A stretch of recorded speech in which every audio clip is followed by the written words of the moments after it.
You're now listening to Sound Talent Media. Check out more shows at soundtalentmedia.com.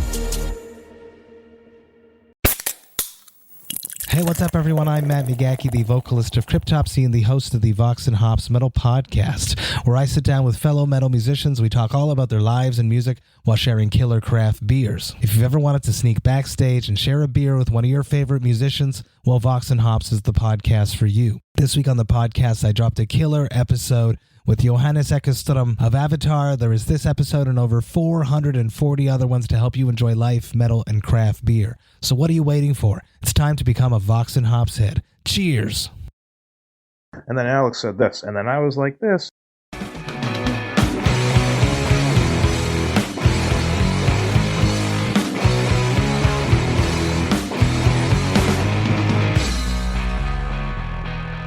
Hello everyone, welcome to today's episode of the ToneMob.com podcast, the show about guitar tone and the people behind it.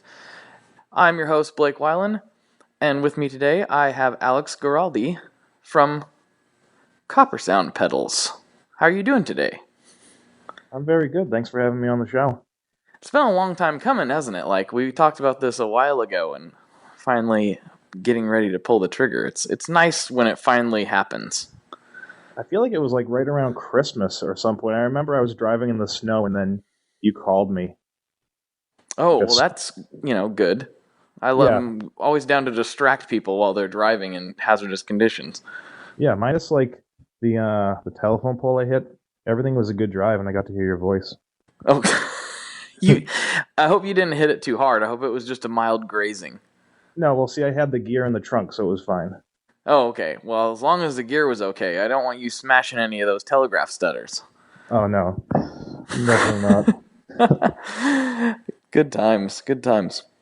Those things are really cool, and I think you've mentioned a couple times on Instagram and in other various places that, I guess I should probably explain what we're talking about.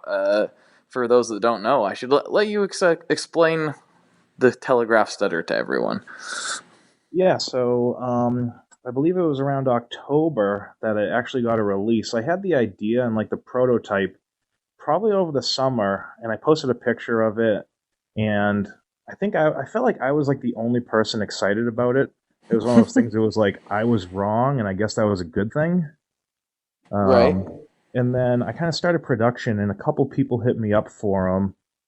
And for anybody that hasn't seen it or is listening and hasn't seen a picture of it, it's your standard size 1590B box, and it has an old Morse code telegraph key on the top, which acts as your contact point for stutter or kill switch sounds, if you will, that you've probably seen in guitars and small little boxes.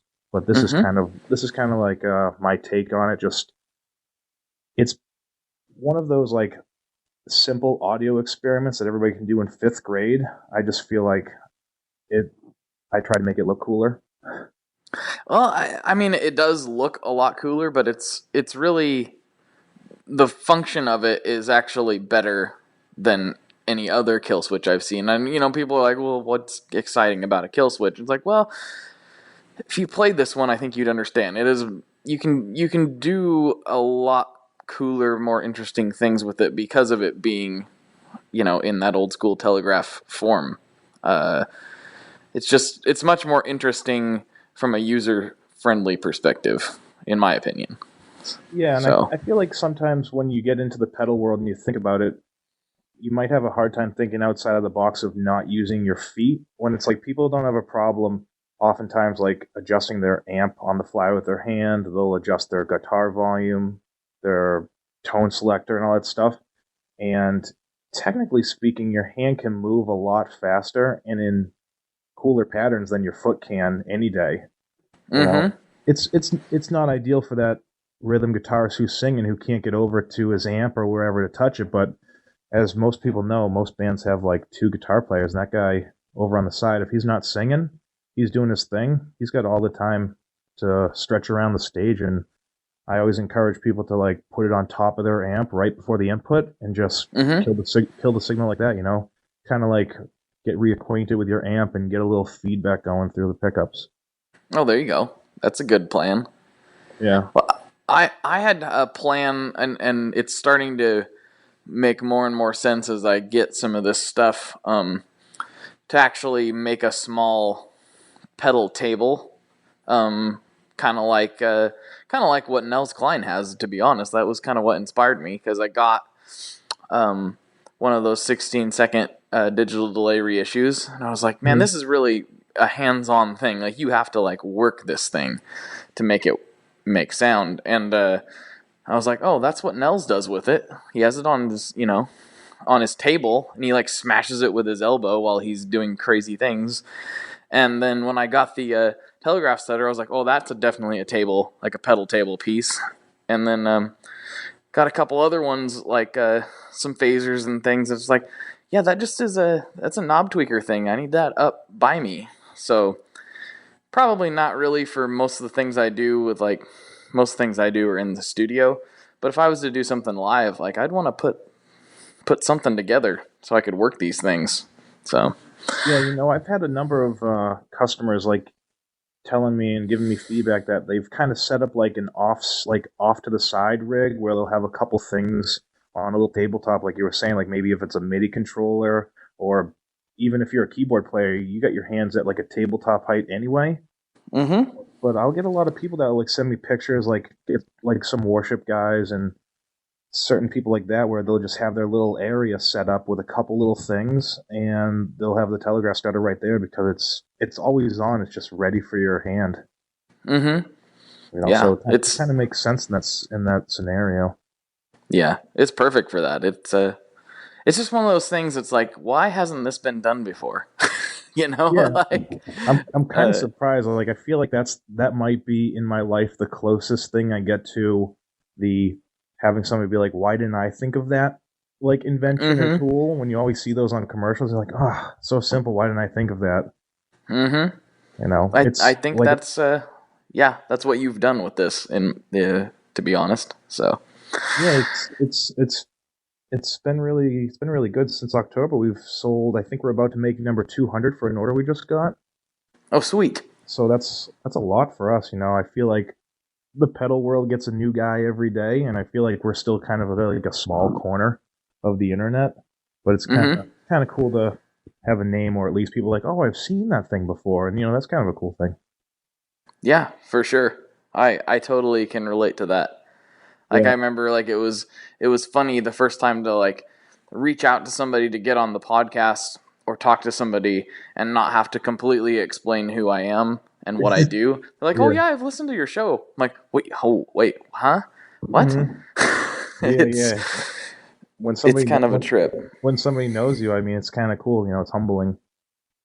It's really humbling, and like, kind of like, makes you take a step back and go like, "Wait a second.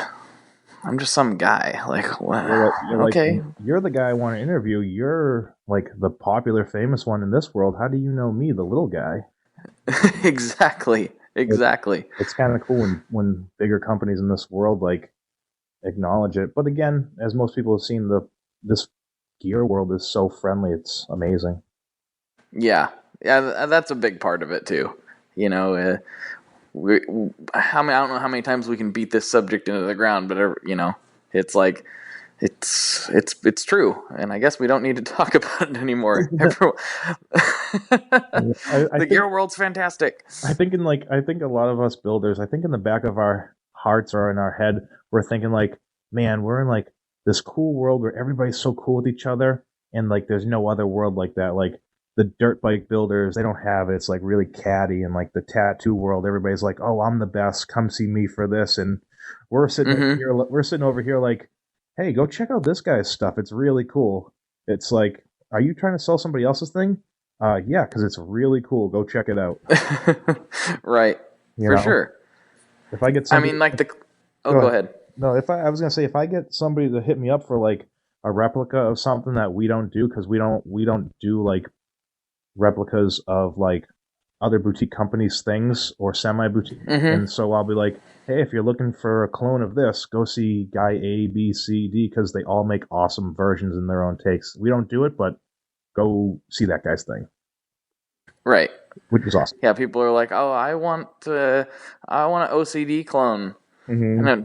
To me, it's like, why don't you just go get an OCD? They're not that expensive. They're like $120. Yeah, like a cologne's gonna be the same price. If that's what you want, go get it. Yeah. You know, we're not talking about a cologne here or some unattainable vintage thing. So Exactly. yeah. So let's take a couple steps back and kind of talk about you and your company. Like, how did you get started? Where's your musical background, and how did that lead you to Coppersound and kind of doing what you're doing? Yeah, so I feel like my musical background might be shorter than others because, or maybe not. I've been probably only like in like a musical environment or like mentality for maybe about 8 years. Maybe that's short for some, maybe it's not for others, but I really didn't start playing guitar till about 8 years ago when I was like, I wanted to kind of learn an instrument. There were some songs I really liked. And at the time, I was thinking to myself, the acoustic guitar is great because you can sit down, sing, and play. You don't really do that with you don't really do that with drums or violin, like playing it while singing. Because other than the piano, which isn't, as most people know, very easy to travel around with, so to speak, the guitar's just got that perfect register where you go pick up the guitar, you're good to go. Mm-hmm. Which I feel like maybe a lot of people flock to it for that element, maybe not, but that's what it was for me.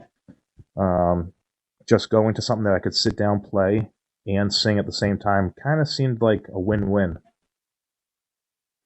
Gotcha. And from there, went to the whole band thing, getting some friends, getting some people, getting the practice space, doing the whole, we did a tour of the New England area. Anybody that doesn't know, I'm from the New England area.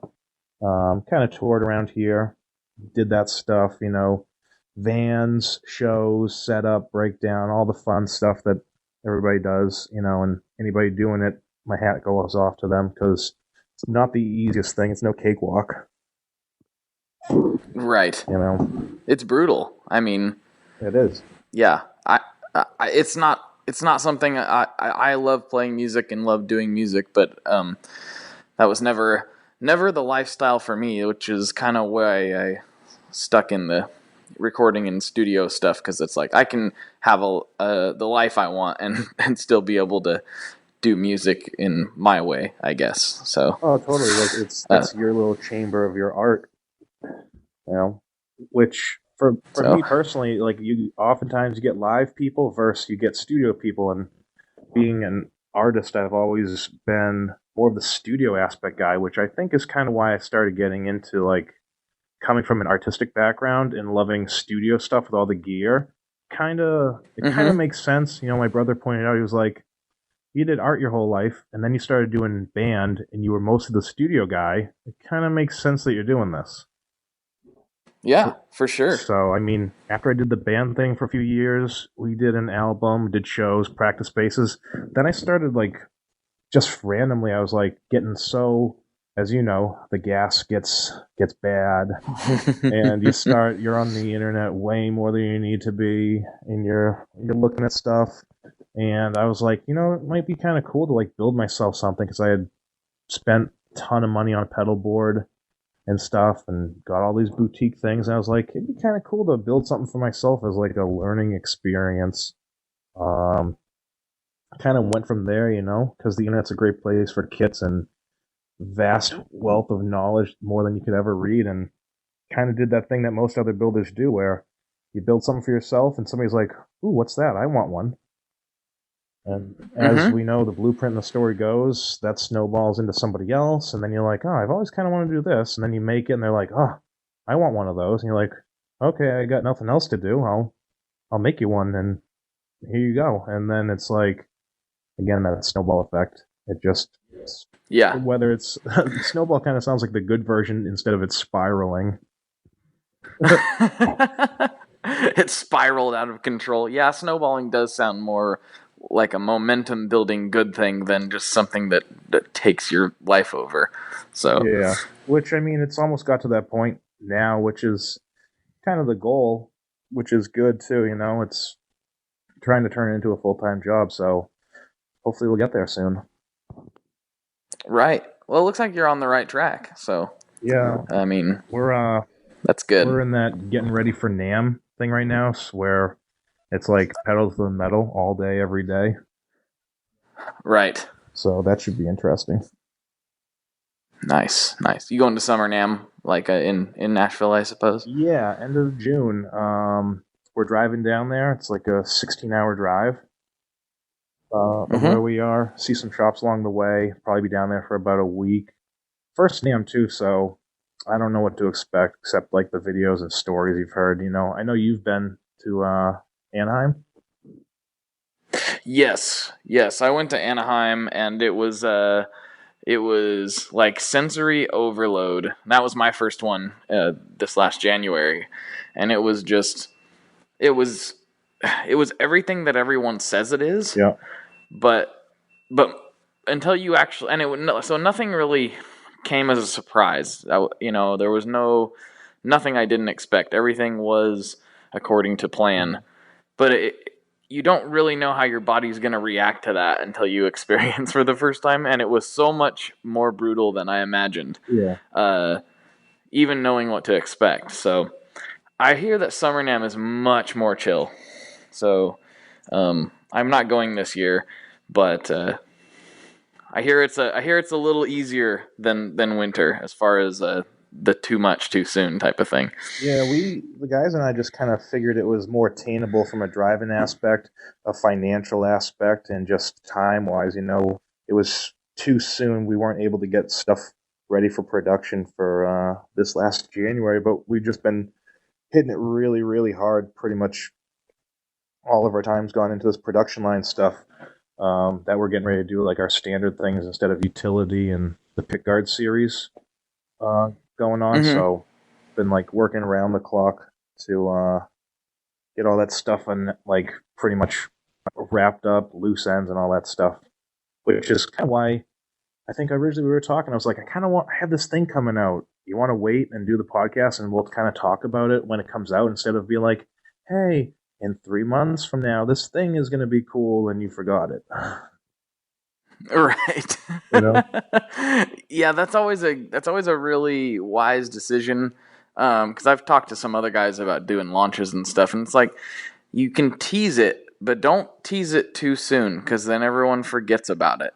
On launch day. Exactly. So I think that's a smart thing to do. It's weird. It's like in this world, I don't think anybody likes to overthink marketing type stuff because it's like we're in a fun world.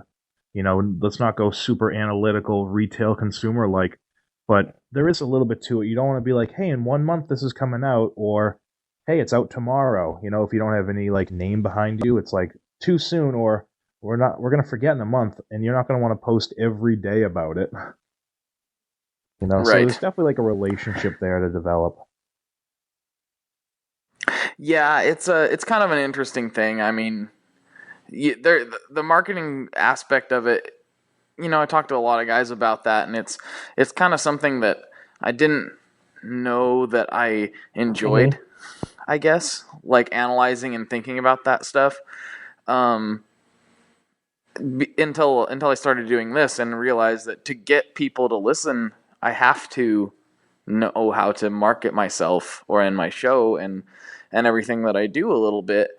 And through starting to do some of that, it's like, okay, this is actually kind of fun. Mm-hmm. Like, especially when you start seeing results from it. Yeah. Granted, it's a lot easier to get people to come listen to a free show about something that they're interested in than it is to get them to purchase something. But the same concepts apply, and I still get people all the time that are like, I followed you for months on Instagram. I just recently found your podcast. I'm like, I've been talking about it for a year. But it's just kind of what it is. I haven't been quite doing the show for a year yet. I've still got a ways to go, but been talking about it for a while, and I find it funny that like they're followers that I've seen them. They like comment on things and they're active in kind of the community, and it's funny when it's months later they're like, oh, I just started listening to your show, I really like it. I'm like, man, you've been talking to me for a long time at this point. I'm surprised you.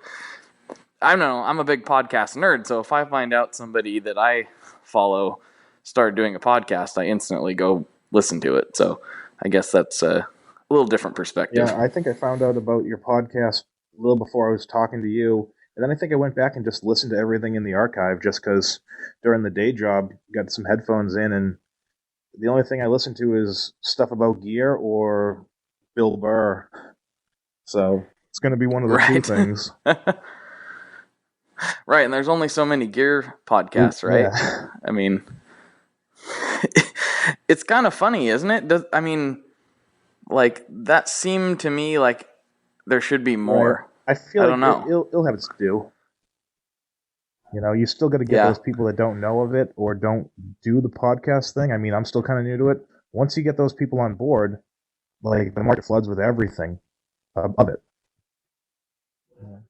Oh, that's true. That is very true. Cool. You'll be kind of more of like a pioneer, like one of the original gear obsessed podcasts.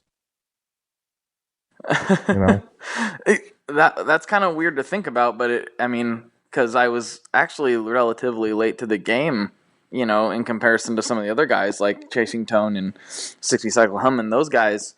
So it's kind of weird because I've been doing the Chasing Tone lately with Brian. So that was like the show that I first started listening to and got me thinking, I think I could do a show like this. This is in my wheelhouse.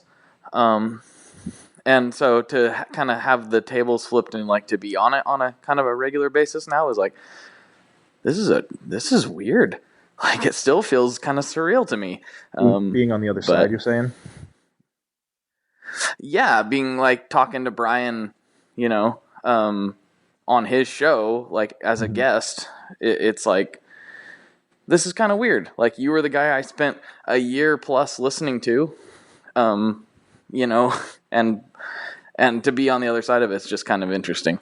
I don't really know how else to put it. It's a weird but very cool experience. So yeah, I guess there's something to be said about that. When it's kind of cool. We're in the world right now of, like, you know, when I was before I was doing this and I'm following all these gear people and they got a new thing coming out and they're teasing it and everything, you're on that, like, receiving end and you're like, oh, another thing's being unveiled tomorrow, or they're posting another picture. You're like trying to put together the puzzle pieces, that fun game that everybody likes to do. But now, like, I'm on the other end. I'm like, okay, what are we going to do for a teaser? Like, I gotta like come up with a concept that goes with a theme, and then I add like I try to keep a color scheme going to it, and then I gotta go through like photos, and I go through my buddy who works with me who does design for us, and it's like, there's a lot just for that one picture that somebody might see, but it kind of starts the whole other end of the teaser. So it's kind of a cool experience to be on the other end of that. Yeah. And that's... Well, we keep talking about your teaser stuff that's going on. How about you can do a full unveil, and then I'll drop this episode whenever you tell me to drop it. What do you got coming out? So yeah, we've only been teasing right now. You and I have been talking a little bit. It's a reverb pedal in the works, which is going to be the very first in our kind of standard production line series. As I mentioned a few minutes ago, we have the utility stuff like your basic switch boxes and tempos, and we have the telegraph stutter, which I think is a very unique utility. And if you've seen, I make a pedal board flashlight as well. So we have that Yes. Kind of like, I'm trying to go for unique utility. There'll be other stuff in that as well. And we have the pickguard series, which you've probably seen, that looks like Strats and Tellys, and the pedal looks like a guitar. So I was like, we kind of need, like, I wanted to get like a standard line series, you know, more inexpensive to attain than the pickguard series, which is very labor intensive and very customizable, and just have a standard branding line and everything. And I was like talking to the guys, and everybody wanted to do a reverb, and I was like, all right, let's teach myself reverbs and bricks and tanks and stuff like that. So started doing it, went the breadboard route, was doing things like that, got the first reverb sound, and it's like, my buddy looks over at me, he's like, how'd you do that? Because he doesn't really know anything about the electronic aspect. And I was like, I don't know. I just went from a basic reverb schematic kind of started tweaking, adjusting things from there, and then it just kind of started not spiraling. We're going to go with snowballing. Yes, we talked about that. Yes. Into a good place, and it started just taking form.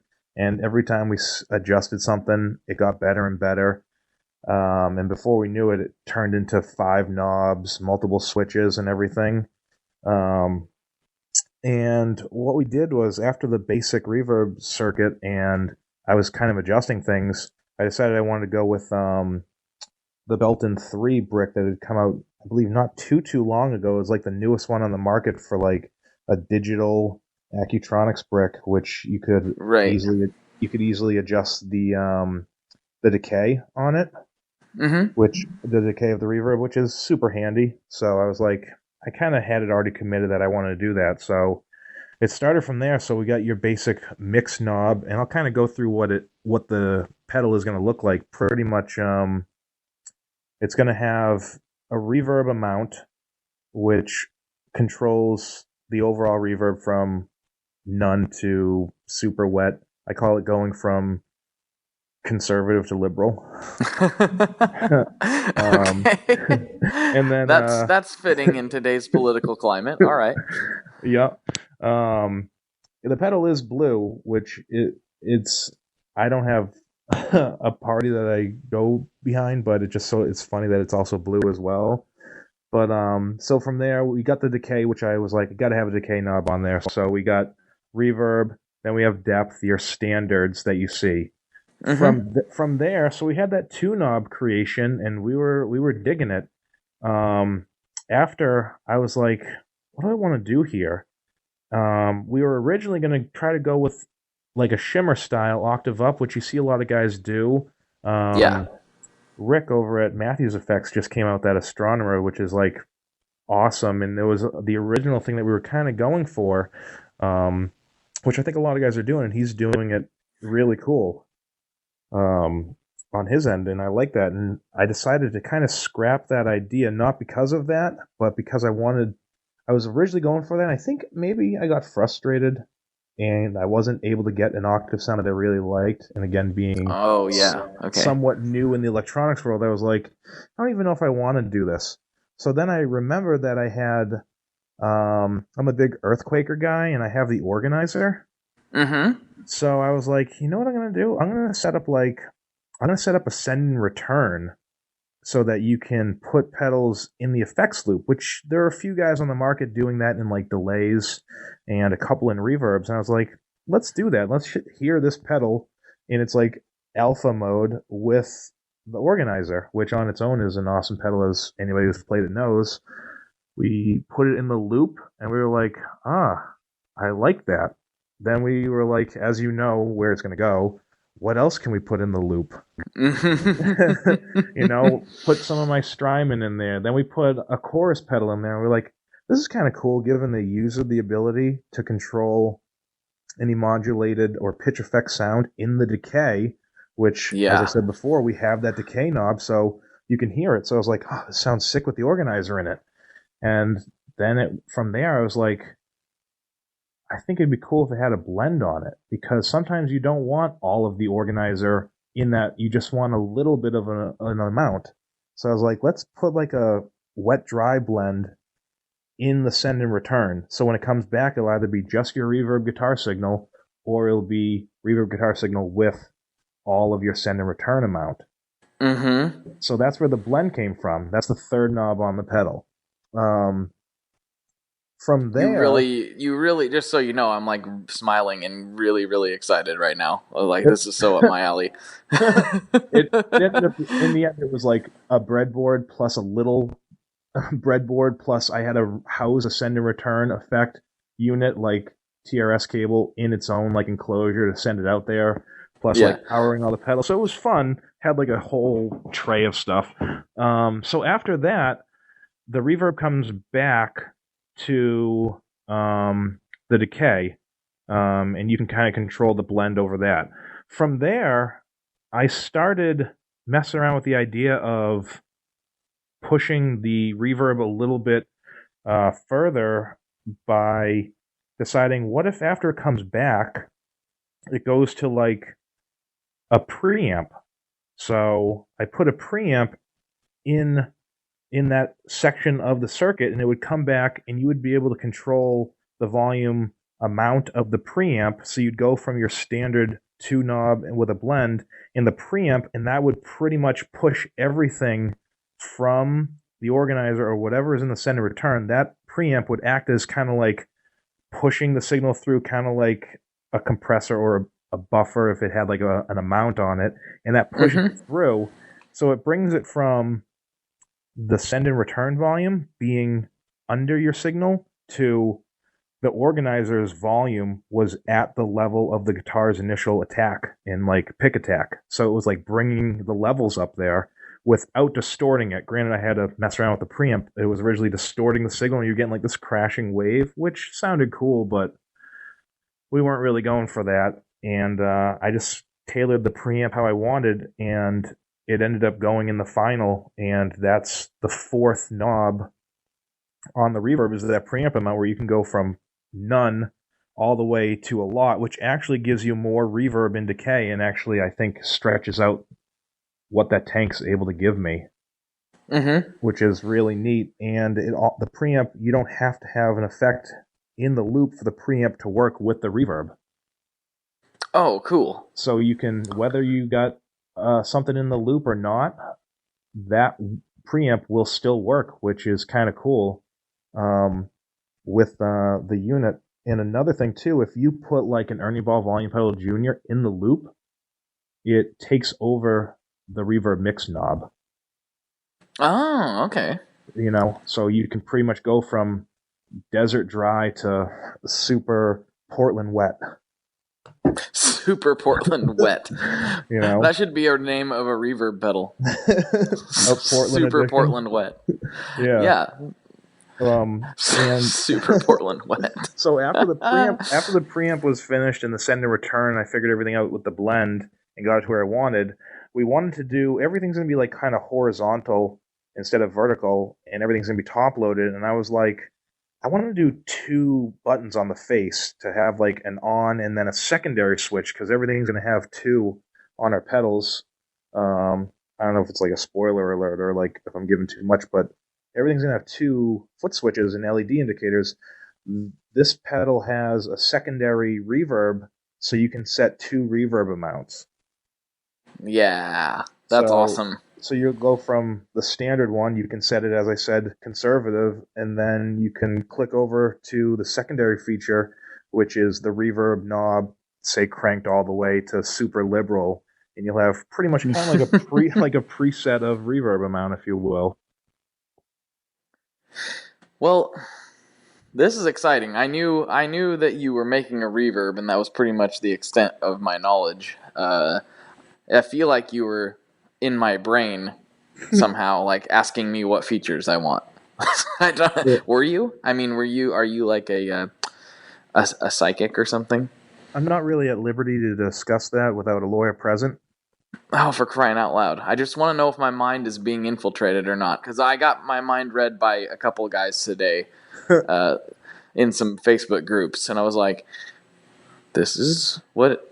And then, and then I got my mind read last week when I was recording Chasing Tone.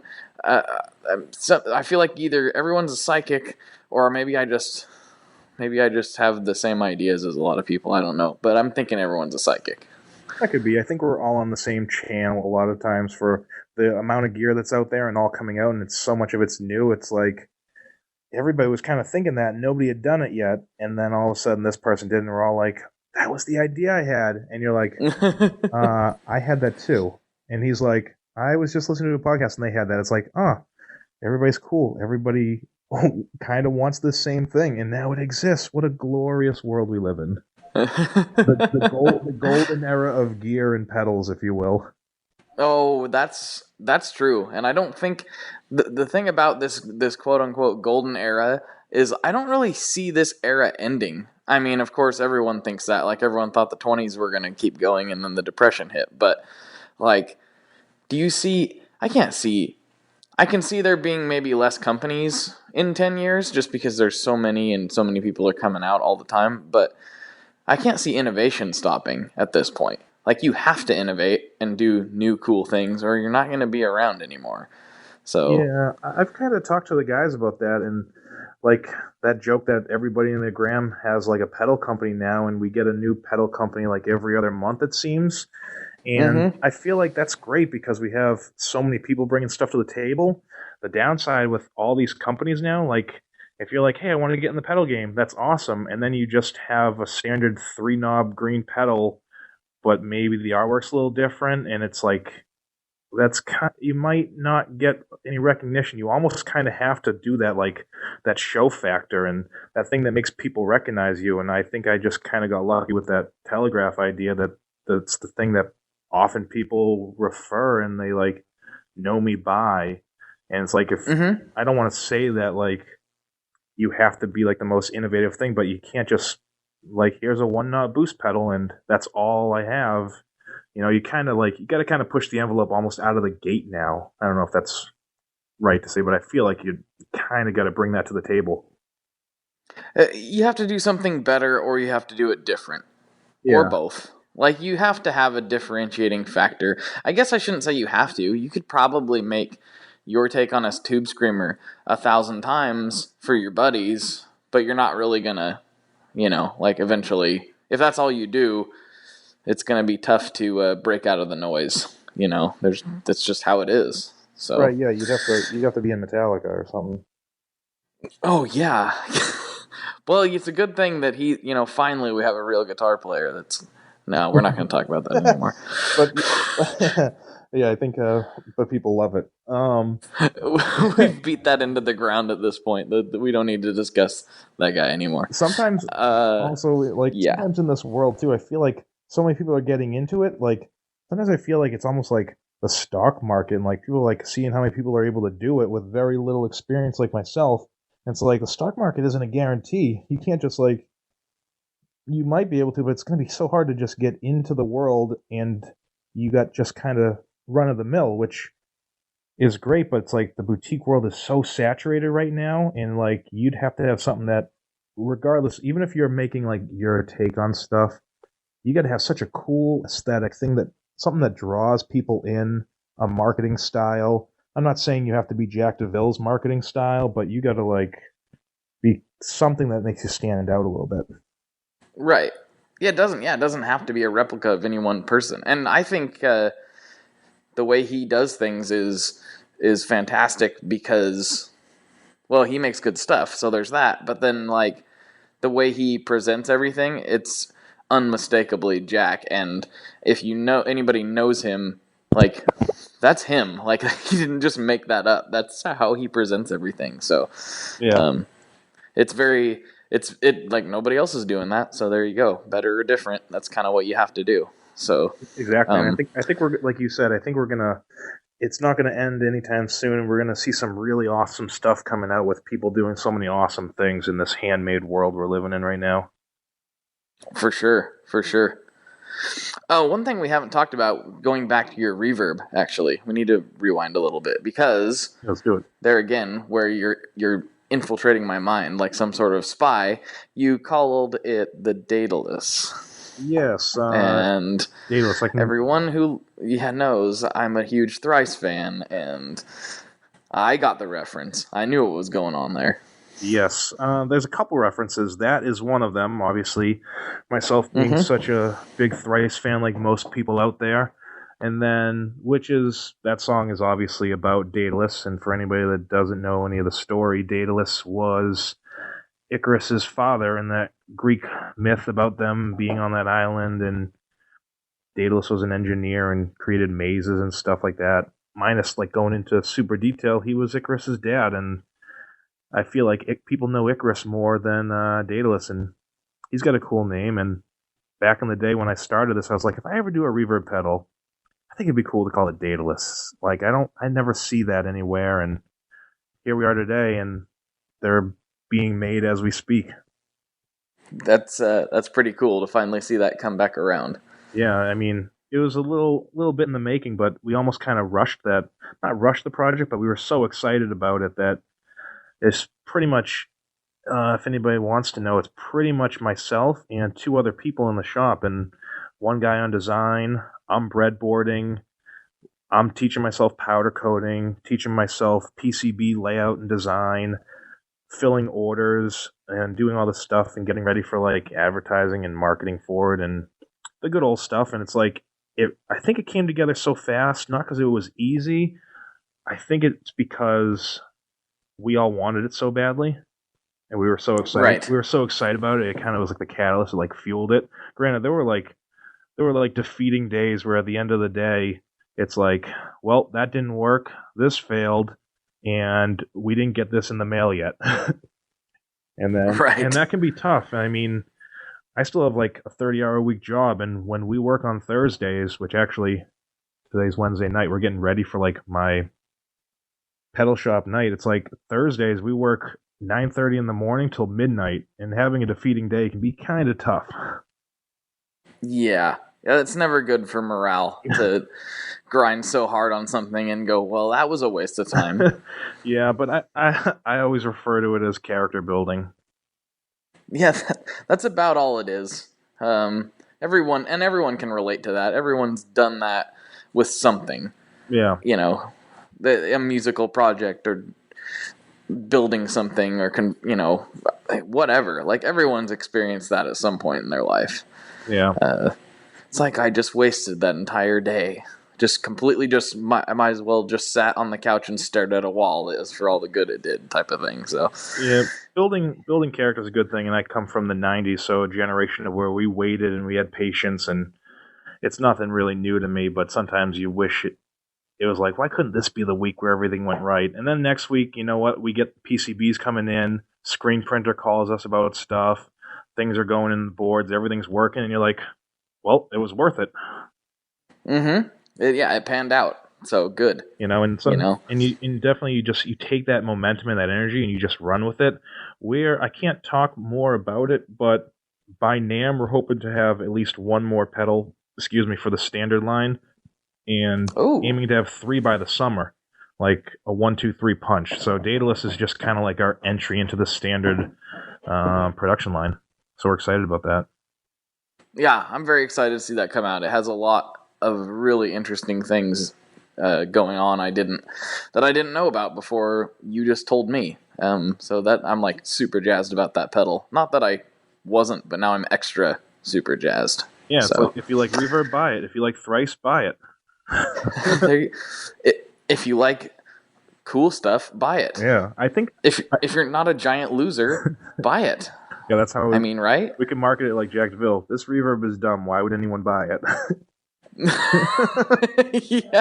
Yeah. What is that Supermoon ad that floats around like reverb sucks? Mm-hmm. Quit playing guitar.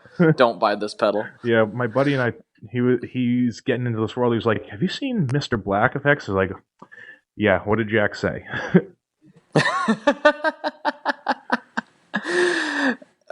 Yeah, he's funny. Like I've talked to him quite a bit, and he's one of the only guys that that I've talked to that was like, I'm like, hey man, you should come on the podcast. He's like, I can't do that. I'm like, why not? He's like, I'm totally not like into doing that kind of stuff, and I can't keep it clean enough for your show. I'm like, well, I guess those are 2 good reasons. So there you go. I think anybody that follows him on like Instagram sees that he like bridges the gap to, you shouldn't be saying this, but like speaking his mind. So it's like there's enough like honesty and truth behind it, but at the same time it's like he's getting close. Yeah, that's a best way to put it too. He's getting close. I can't tell you how many times I've been like scrolling through my phone and I see Jack DeVille post and it's just like an email response. I'm like, oh, this is gonna be good. Yep. It's always exciting, isn't it? It is. It's like I screenshot it to show people. Like, because they wouldn't believe you. Exactly. Otherwise. Yeah. It's funny, but yeah, he's a dude that like it's funny because like everybody knows him even if they don't. Yeah. Like really, they're like, oh yeah, Jack DeVille. He's a very like Like, he's an industry figure, and everybody seems to know him or have a story about him directly. Or if it's true or not is another story. But like, everyone has some sort of knowledge of the man, so it's kind of funny. The legend himself. The man, the myth, the legend. Exactly. I think he's cultivated that on purpose. Or he doesn't like it, and he's probably cursing right now. That's true. He's probably listening and going, you know what, Blake? I'm never talking to you again. You're an idiot. Yeah. So, well, way to make it PG, Blake. Right. Well, that's not what he would have said. Yeah. He would have used a different term, I'm sure. It probably still is using a different term. He's probably going to text me, like, after this drops and be like, you're a... Insert words expletive. Yeah. Which is great. This is like... We're getting into an interactive podcast where the listener now, on the other end, whenever this airs, can make up the words that Jack was saying. And it's fun. They can choose their own destiny. That's right. It's like those Choose Your Own Adventure books. Exactly. Man, we should figure out how to make a podcast that's like Choose Your Own Adventure. I don't know how we could do that. Like, if you want to find out what happens, if you want to hear the Daedalus, listen to episode 103. If you want to hear the new Minotaur Overdrive, then listen to episode 101. I don't know. Yeah. I don't know how to make that work. I don't know where I'm going with this, but I get a lot of weird ideas. There's some podcasts and engineering that could go behind that, but definitely could. Definitely could. And also rolling with that too, we're going to be doing like more clips and teasers and stuff like that soon. Plus, Daedalus will be going out to some dealers and stuff, and hoping to get some traction going on that. We're doing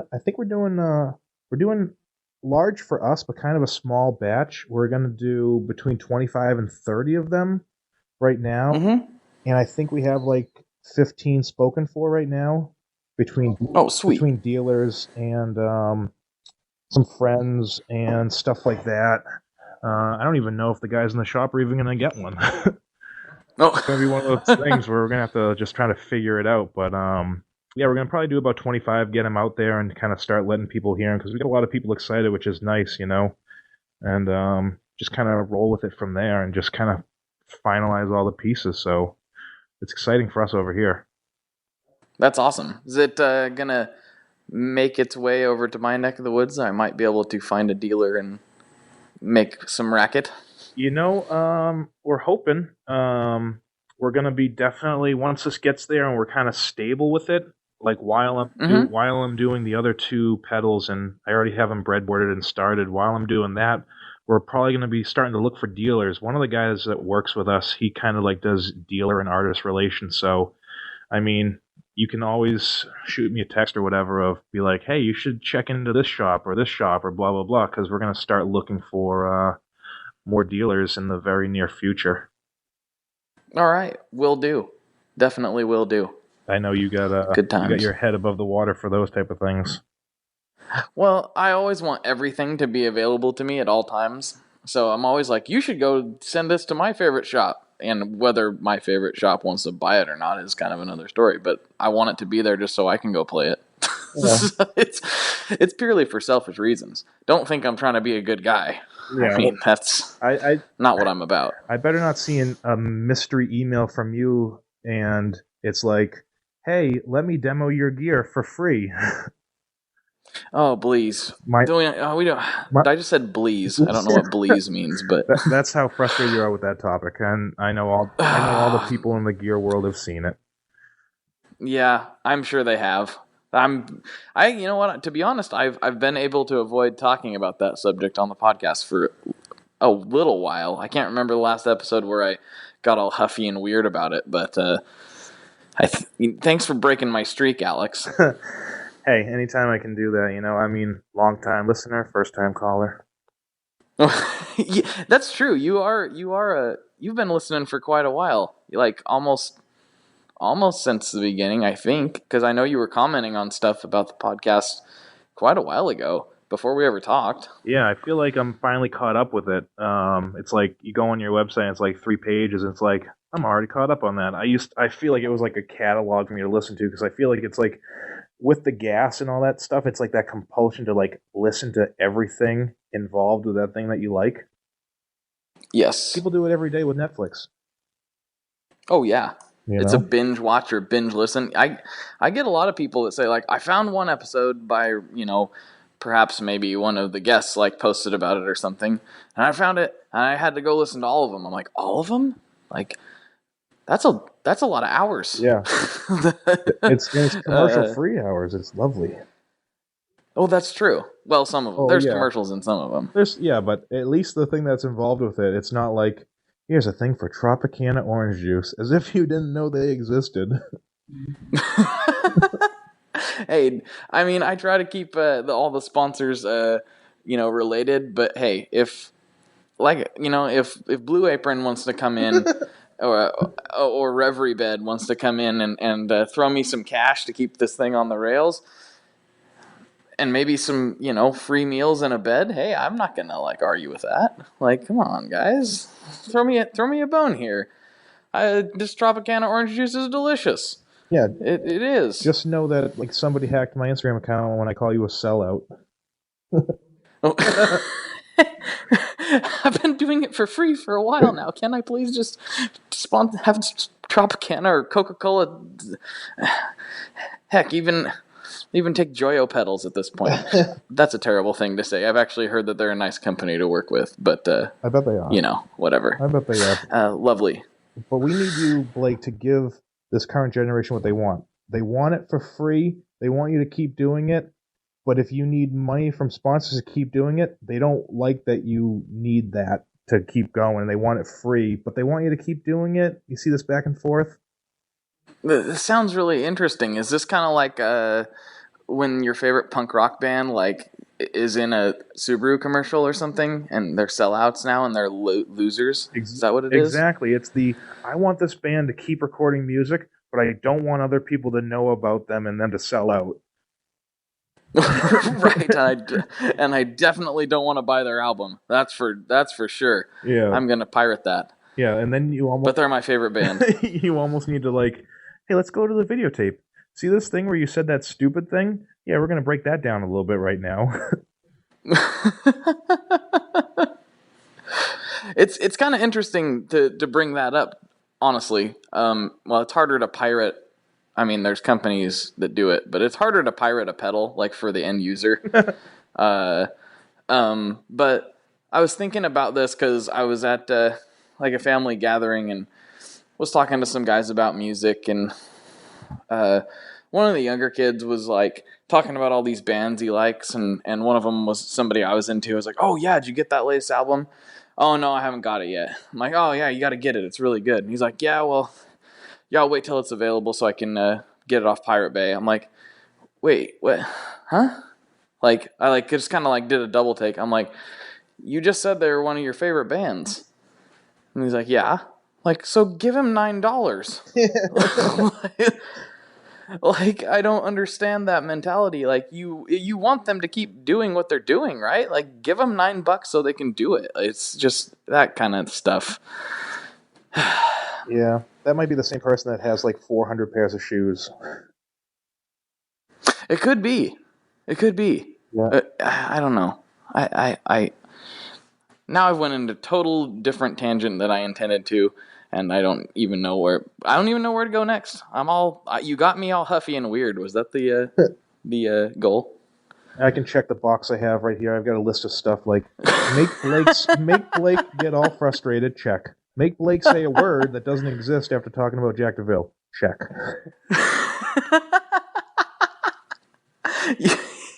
Man, there's probably only one more thing in the box, and that's to get me to talk about pizza. I was just thinking about pizza. I mean, coming from the Boston area, we got pretty good pizza. I think actually, if my memory serves, you did say that when you came on, you were going to talk about pie a lot. So it's not really a day if you don't. In this area, we have a lot of it, and it's awesome.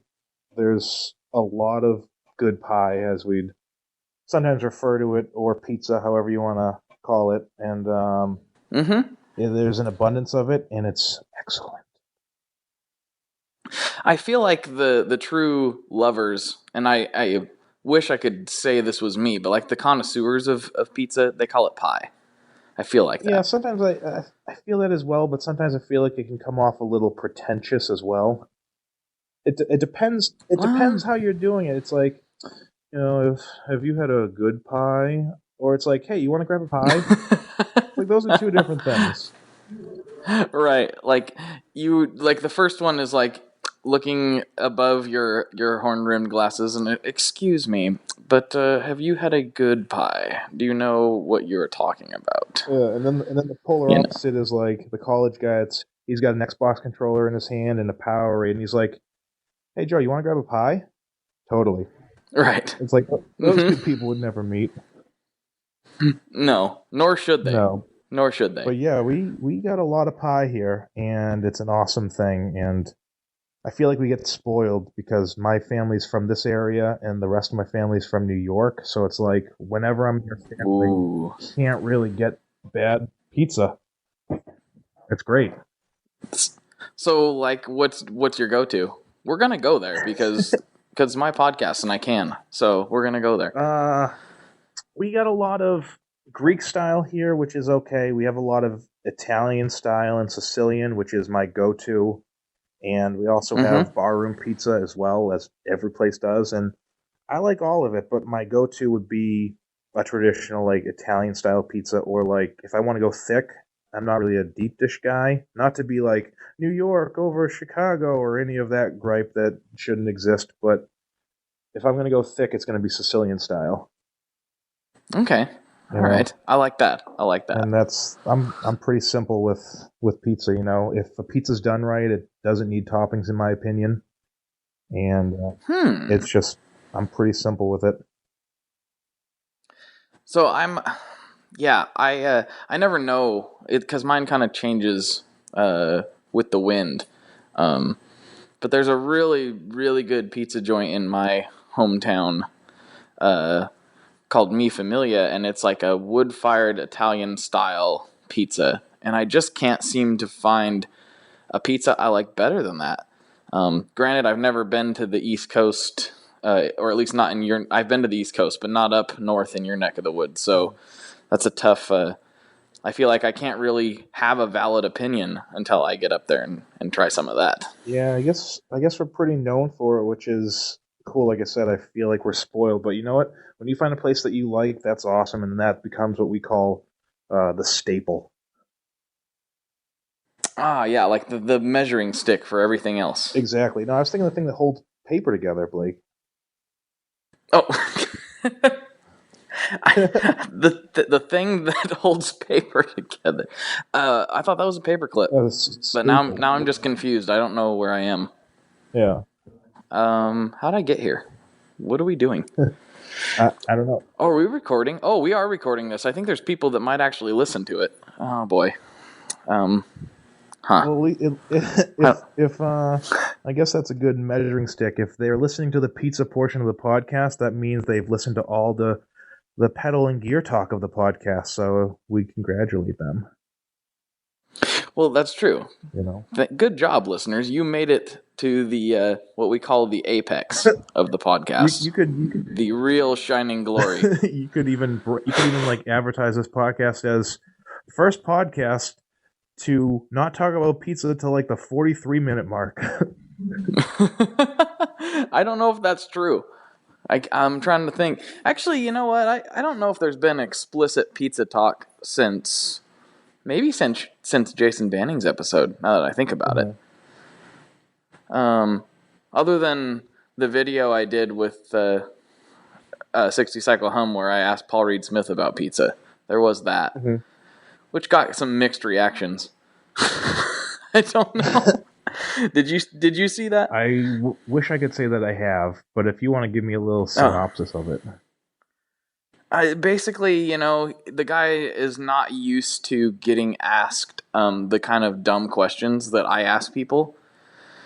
And so we were at NAMM, and we were kind of in this back room because they had a room upstairs. I saw that. They could, yeah. And so we were kind of in this back room and where they did their media stuff, and we set up a camera and everything, and Ryan and I are there, and Ryan asked like some kind of serious questions, like semi-serious, like that were guitar related. And he goes, "How about you? What do you want to ask me?" I'm like, "Well, this is something I get into on my show. What kind of pizza do you like?" And he looked at me like I was absolutely insane. He was like, "Are you serious?" He's like, "You spent all week thinking of questions to ask me, and that's what you came up with?" I was like, "Yeah, I mean, that's a good question. That people want to know that." They want to know. He was baffled by why people would want to know that, but he played it cool and ended up talking pizza with me a little bit, and then we got into Mexican food. I'm pretty sure Paul's never been interviewed that way before, so got to start somewhere. Nobody can ever take that from you. I'm the guy that talked to the gear man himself about food. And those that know me would not expect anything less. Yeah, love me some food talk. Excellent. Well, Alex, we are getting very close. We're not there yet, but let's try to make this gear related again, and we probably have a couple more minutes for a classic question if you still are up for it. Yeah, let's do it. Okay, so we'll go classic questions because I think we really need to get gear geeky for the end. What does your current rig look like when you are playing out or recording or whatever it is that you happen to do? Yeah, so current rig, like a lot of builders in this world, is like sometimes few and far between when you get to use it. Sometimes it's in pieces. My board is in pieces right now because of that send and return loop we were talking about previously in Daedalus. And actually just got a SIG custom board in, and we're getting 2 Creation music boards in this cool. week. We've been talking to John, super cool dude, great stuff. Anybody that hasn't checked out Creation should do that. And we're going to be putting it together. My rig currently will go. We'll start from the hands as normal. I am a Telly guy through and through. I don't know if we talked about that. I know that there's a lot of us, but we love it. You really can't go wrong. I think I have 3 Tellys right now, and I got like a Squire style Jazz Master that I won. And pretty much I'm a Telly guy through and through. You won? I won, yeah, through a contest when I was at Guitar Center. Oh, so sweet. it's kind of cool. But yeah, I'm pretty much like Desert Island Telly guy. So Telly into pedal board, which current rig, or at least as it last looked when it was in a recognized. Perhaps it should be what it's going to be if it's going to change. Well, yeah, I guess we'll do a little mix. From guitar, we're going into Pulp and Peel right now for compressor. Currently doing Morning Glory version 3 and Superbolt's first version for my drive section until our OD pedal comes out, which I can't talk anymore about. Dang it. Which there won't be too much because the drive and fuzz world is so saturated. We're going to do 1 or 2 and just make it good. But on from there, I'm actually rocking a lesser known Kaufman Audio electronics. Kaufman Audio Appliances is what it's called. Andrew Kaufman, he makes some cool stuff. We got the good old Ernie Ball volume pedal for when I do a project with a buddy where we got to do some swells along a couple other things. And that rounds off like my drive section. I'm like the opposite of you. I build them, but I don't play fuzz. I actually do not play fuzz, and I think I've kind of figured it out. I'm a rhythm guitarist. I only play 6-string chords, which anybody knows, like if you got a pretty heavy fuzz, 6-string note, like with like 4 or 5 notes in that chord, doesn't really translate with like hard, heavy fuzz. Well, one would think. but I got something to talk with you about off the air. I look forward to it. Pushing on from my anti-fuzz OD section, go into an ABY, and I'll tell why after. So it goes through an ABY. Part of the section goes to modulation, big modulation guy. As I said before, I'm an Earthquaker guy. Mm-hmm. I think you like Earthquaker too, if I'm not mistaken. I sure do. I just got a couple new ones recently, so yeah. It's such a fun time. I'm rocking the Organizer and the Depths right now. Oh yeah, nice. From there, I go to my small clone, Old Faithful, big box small clone, which will never leave my board. From there, why would it? It's just so awesome. You gotta have a little EHX anywhere you go. From there, we round off to the end of my chain is my other love, Strymon, as most people could probably relate that are pedalboard people. We go to my Flint, which is controlled by a tap tempo I built for it, into the El Capistan, which is controlled with a favorite switch that I built into one unit. And then from there, we go into Old Faithful for me, which is my AC30. Very good. Very good. Interesting. The AC30. I'm thinking, like, that could have something to do with your not being big drive/fuzz guy, because AC30s can be kind of temperamental with what kind of dirts they like. Yeah, and since anybody that doesn't have an AC30 or know it, it's got the 2 channels on it, which you use with a foot switch or a jumper, and that's what I use my ABY for. So it's pretty much clean, and then I have the drive section of it, and I blend the 2 together so you still get that articulation with it. Cool. Very good. I like that. I actually don't know that I've heard it used that way. I'm sure that's not a new thing, but I like that. That's how I do it. It can act as like a drive channel on and off for you through my pedal board. Yeah. Very cool. Very cool. I don't know. I've always been a Vox guy, so what the hell? That's really, what else do you don't have to justify it to me. I like the Vox sound. It's kind of interesting that I don't own one, because I do like Voxes. I need to rectify that situation. I think that's put on the list. The list never ends, does it? No, it does not. All right. Somehow it populates itself longer as you're at work. You're like, did I put this on there? Right. It sounds like something I do. What the heck? You know what I mean? Yeah. It's like, I don't remember putting this on there. Like, I wouldn't do that. I don't know. It's almost like somebody started an evil prank, and the joke's on them. We love it. Yeah. Who is that person? I want to know who they are, because I think it's the joke is backfired. Well, unless you're talking about the state of my wallet. Yes. In which case, maybe that was their goal all along. Both your wallet gets smaller, and the amount of room you have in your room gets smaller because of the new gear. Yeah, I had to build a whole room because I outgrew my room. So I don't know if that's a problem or not, or if I should just embrace it. But that's what happened. I don't hear anything out of the normal over here.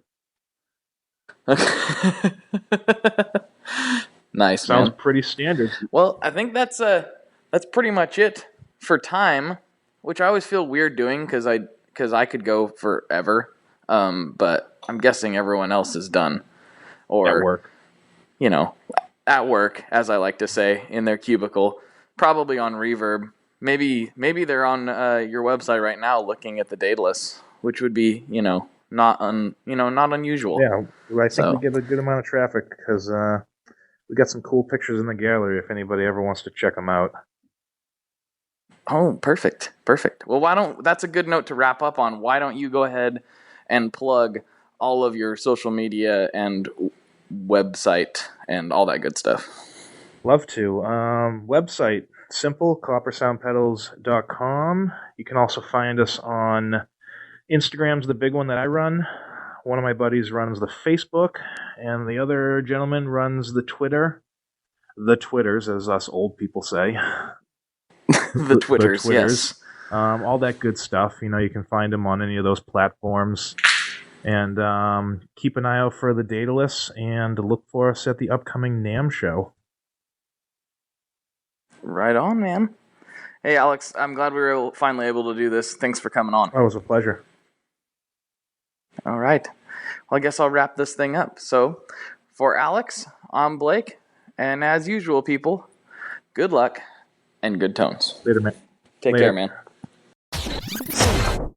All right, folks, the episode is over. It's officially done. However, if you can't get enough of me rambling nonsensically, as many of you are aware, I have been a reoccurring guest on the Chasing Tone podcast with none other than Mr. Brian Wampler himself. So if you want to listen to me get Brian off topic, just head on over to your iTunes or wherever you listen to podcasts and check out the Chasing Tone podcast. I've been on there for the last several episodes and most likely will continue to be in the future. And furthermore, I have been working on a bunch of ridiculously awesome things behind the scenes that you guys are going to really enjoy, and they'll be rolling out here in the next couple months. And I wish I could say more because I'm super excited about it, but I still have to keep my trap shut for now. So I just teased. That's what I did. I just teased. So stay tuned. Make sure you're signed up to the Tone Mob mailing list. Go to tonemob.com, hit join the mob, and make sure you're subscribed to that because there's a bunch of ridiculous things that are rolling out over the next several months that you are definitely going to want to check out. So have a good week, and I'll talk to you next time. One last thing before we totally sign off here, I just want to remind you that if you do any shopping at Stringjoy, that's Stringjoy guitar strings made in Nashville, that will help me out as well. As I've said for years, I'm heavily involved in that company, and I really do think they're making the best products on the market. So if you would like to try custom strings, go to tonemob.com/stringjoy and check them out today. I seriously love what the team down there is doing. I help them out with all kinds of things, and by you supporting them, you are also supporting me as well. And hey, you need some strings, so why not get some custom strings just for your guitar and playing style? Again, the link for that is tonemob.com/stringjoy, and that will take you right to their website, and you can do all your shopping through there, and that will help everyone involved out. So thank you very much. Talk to you next time. We are brought to you by the wonderful folks at Gun Street Wiring Shop. Yes, Gun Street Wiring Shop. I've talked about them before. I used to say based out of Bend, Oregon, but guess what? Sean moved to my neck of the woods. Sean's in Portland. Sean is awesome and has helped me with a bunch of stuff lately. And if you have wiring needs for your guitar, he can help you too. If you want to get weird with it, he can get weird. If you just need to spruce things up a little bit, there's your guy. He takes all the guesswork out of doing your guitar wiring, and he makes it simple, and his customer service is top-notch, and I can't say enough good things about Gun Street as a company. I really respect Sean and what he's all about, and the product is top-notch. I've got 3 different guitars that now have Gun Street harnesses in them, and I could not be happier. So go to gunstreetwiringshop.com and check them out.